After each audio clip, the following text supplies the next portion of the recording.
সায়েন্সের খুবই একটা গুরুত্বপূর্ণ টপিক মাত্রা বিশ্লেষণ। আমাদের ক্লাস 9 থেকে শুরু করে মাত্রা বিশ্লেষণ শুরু হয় এবং সারা জীবনই কাজে লাগে। সেই জন্য আমরা মাত্রা বিশ্লেষণ পদ্ধতিটাকে গভীরভাবে শেখার চেষ্টা করব। আজকে যে মাত্রা বিশ্লেষণটা আমরা করতে যাচ্ছি সেটা হচ্ছে আপেক্ষিক তাপের মাত্রা বিশ্লেষণ। আপেক্ষিক তাপ মানে স্পেসিফিক হিট আমরা জানি। আমাদের বইতে ক্লাস 9-এর তাপের চ্যাপ্টারে লেখা আছে যে আপেক্ষিক তাপের মাত্রা হচ্ছে আমাদের লেখা আছে যে L² T⁻² ইন্টু K⁻⁻1 অর্থাৎ L² T⁻², K⁻⁻1। কিন্তু সেটা কীভাবে এসছে আমরা জানি না। পরীক্ষার সময় ভুলে গেলে কী হবে, পরীক্ষার সময় ভুলে গেলে আমরা কী করে মনে করব, সেই জন্য আমাদেরকে মাত্রা বিশ্লেষণটা শিখতে হবে। তাহলে আমরা আপেক্ষিক তাপের মাত্রা বিশ্লেষণ ক্যালোরিমিতি সেই সমীকরণ দিয়ে করবো, যেখানে বলা আছে Q=mST। এখানে এস হচ্ছে আপেক্ষিক তাপ। তাহলে আমাদের আপেক্ষিক তাপ সম্বন্ধে জানতে হবে। তাহলে এসটাকে এদিকে রাখলাম, আর বাকিটা পুরো গুণ আকারে ছিল, এদিকে পাঠিয়ে দিলে ভাগ হয়ে যাবে। তাহলে কিউ এদিকে ছিল বাই এম ইন্টু ΔT। ঠিক আছে, এবার আমাকে মাত্রা বিশ্লেষণ শুরু করতে হবে। কিউ মানে আমরা কি জানি, কি হচ্ছে তাপ। আর তাপ কি, তাপ হচ্ছে এক প্রকার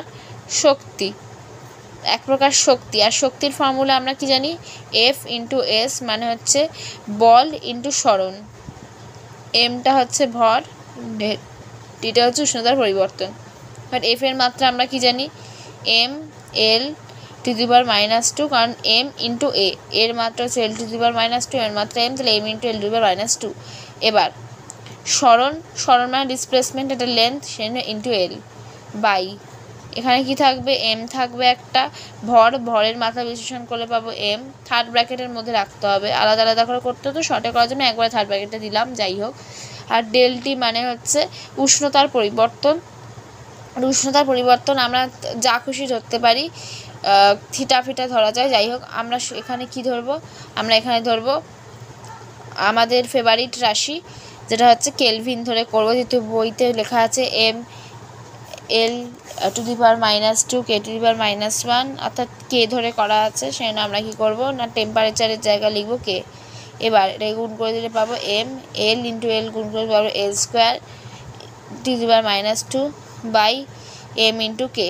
এবার এটা কেটে যাবে, কেটে যাওয়ার পর কী হবে, L² T⁻², কে এর মাথায় কিছু নেই বলে মান ছিল, ওপর উঠে গেল, তাহলে কী হয়ে যাবে, সূচকের নিয়ম অনুসারে -1 হয়ে যাবে। তাহলে আমাদের মাত্রা বিশ্লেষণ করে পেয়ে গেলাম যে L² T⁻², K⁻⁻1 হচ্ছে আপেক্ষিক তাপের মাত্রা বিশ্লেষণ। তোমরা এটাকে সুন্দরভাবে যদি বুঝে নাও, তাহলে পরীক্ষায় ভুলে গেলে এটাকে করতে পারবে।